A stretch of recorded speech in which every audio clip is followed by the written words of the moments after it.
Hey everybody, and welcome back to our first episode of Season 3, kicking off One Candle Paranormal Case Files. We're going to be starting with a very special episode, an icon of Halloween, the Headless Horseman. But of course, here with your host, Vic Whateley. And Marcus D.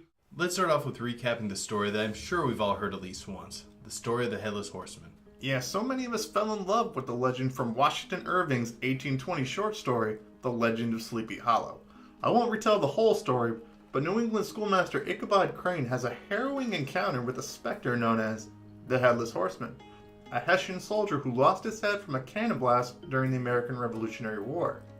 The Phantom chases Ichabod until the schoolmaster thinks he is safe after crossing a particular bridge, only to find his doom after the Headless Horseman hurls his severed head across the bridge. But I think even more of us learned of the Headless Horseman from Disney's 1949 adaptation of the story, in which instead of a severed head, the Headless Horseman is a little more headless, throwing a jack-o'-lantern instead of his severed head. They of course changed this part of the story to make it a little more family-friendly and less traumatizing for the kids. What parent wouldn't want their child watching a scene where a man throws his severed head at his enemies? Victims. Although I think Disney kinda missed the mark on this. Think about it. Jack-o'-lanterns were a Celtic tradition to ward off evil spirits and other creatures of the night. Disney creates a monster that hurls the thing that's supposed to stop it at its victims.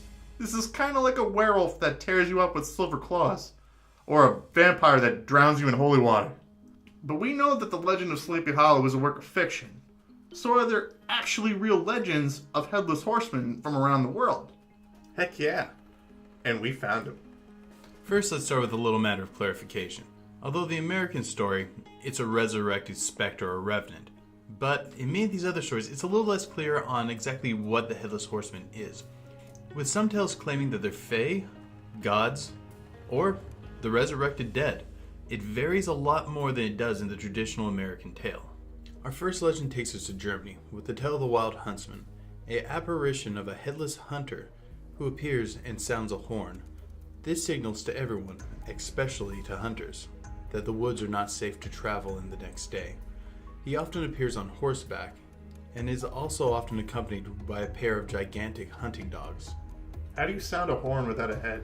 That I'm not really sure on. There's a lot of mysteries when it comes to the Wild Huntsman, like how does he sound the horn? Maybe the dog blows it. I'm not really sure, or maybe it just summons the sound from the horn. Another thing is, the lore is especially unclear on what the Wild Huntsman is.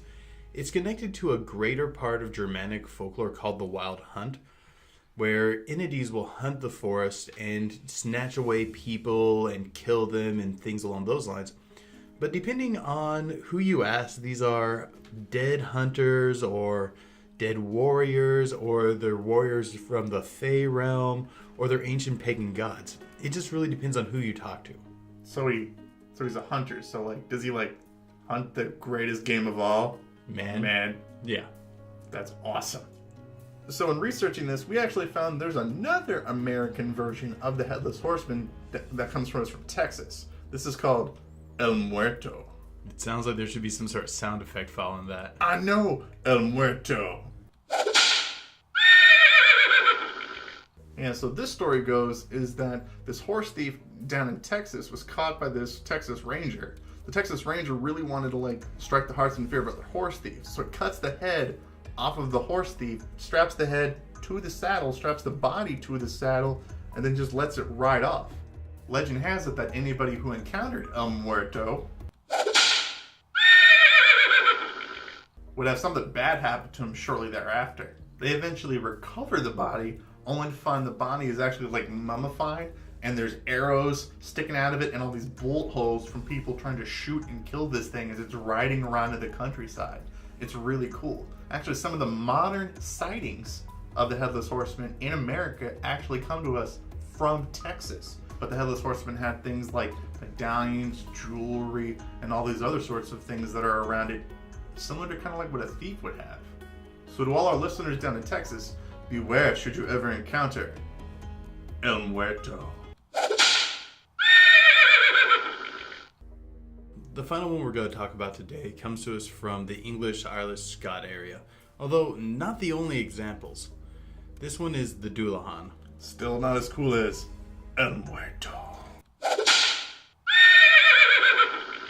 I don't know. I think a lot of people would disagree because the Doulahan is one of the most famous aspects of the Headless Horseman. Does the Doulahan have a cool sound effect at the end of it? It just might, because it actually has been characterized in an anime fairly recently that's become fairly popular.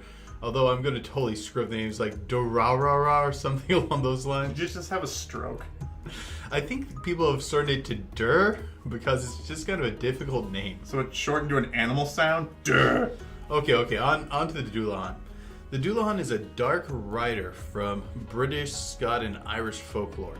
It travels around the countryside and, interestingly enough, is not exclusively men. And this one is not limited to just being one specific entity. It's a whole host of entities. As they ride across the countryside, they seek out a particular location, and nothing can bar their way, as all locks unlock as the Doulahan approaches. It carries its head with it and can hold it up high over it to give it a higher perspective. And as it rides, the eyes of the head whip around wildly, surveying the scenery around it. When the Doulahan gets to its location, it then yells out a singular name, indicating that person will die immediately. This sounds like my mom when she's mad at me. Like something's coming after you that no gate or no lock is gonna stop. It's like looking over in tall places trying to find its target, and then once you hear your name being called, you're in trouble. Yeah, as the Doulahan rides out, it already knows where it's going and what name's going to be called. But innocent bystanders can be caught up, because if you spy it as it rides across the countryside, it can spell trouble for you. The Doulahan does not like being noticed, and if you see it or hear it, it'll come up to you and it'll throw blood on you, or it'll throw blood on your house, and this is supposed to be a powerful curse or possibly even an indication that you're the next one to die. So it's like a supernatural hitman. It's like no witnesses. I don't know what it's trying to do here. It's just going to douse you in blood if you notice this thing. And then it's going to ride off like a big shot. With no witnesses. No witnesses. So, an axe or sword-wielding headless maniac on a horse coming at you. What do you do in that scenario? Well, most of our folklore on how to stop one comes to us from the Doulahan, which has a few weaknesses, which hopefully may carry over to some of the other extensions of the Headless Horseman. One, it's deadly afraid of gold. Even brandishing the tiniest amount of gold will deter the Doulahan and cause it to flee from your presence. So us poor people are kind of screwed. Not necessarily. Much of the folklore indicates that they may be Fae, and Fae generally carry a weakness to iron, something that pretty much anyone can get a hold of if they try. Alright, because poor people are back up in the mix-up, which might mean our modern ways of dealing with it could be found at your local arms store. Another thing you can do is, since they don't like to be noticed, is simply to close your eyes and cover your ears. Supposedly this will cause the Doulahan to lose interest in trying to intimidate you, and it will simply ride off. But perhaps the easiest thing you can do is the most natural thing. Hide from it. It seems that if you don't get in its way, it's not that interested in you. Again, this continues to sound like an angry parent bent on disciplining one of her kids. Just don't get in the way, and you're just not going to catch any backlash from this. So could it be real?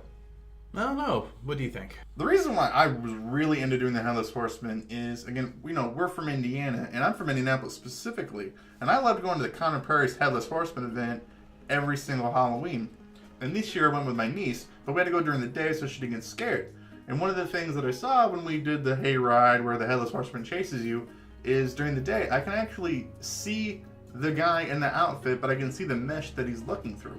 The particular paranormal creatures that we found, this might actually be one of the easiest ones to fake of a person wearing an outfit. I mean, mesh and a grudge to kill people have been around, forever, so I don't know. I mean, there are a lot of strange things in this world, and we've covered a lot of them on this channel. The idea of a Headless Horseman, it sounds pretty extreme, but we've talked about stranger things than that before. Plus, we have this entity that appears in lots and lots of different folk traditions. We kind of just scratch the surface. You also find them in Japanese tradition, in traditions in India. It stretches a long ways, and it seems to share similarities, lending that there may be some sort of grain of truth to the situation. I'm not quite willing to call this thing solid myth, and beyond that, we still have encounters with it today. But we'll leave it for you guys to decide. Tell us what you think in the comments below.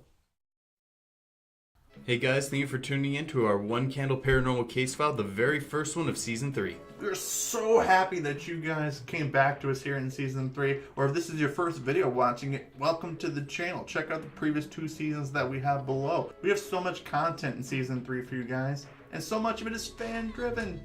So if there's something you guys really want us to do here in Season 3, leave it in the comments below, because we're listening to you guys. And of course, if you guys enjoyed the content, like, share, and subscribe. But of course, keep believing. Because we'll keep listening.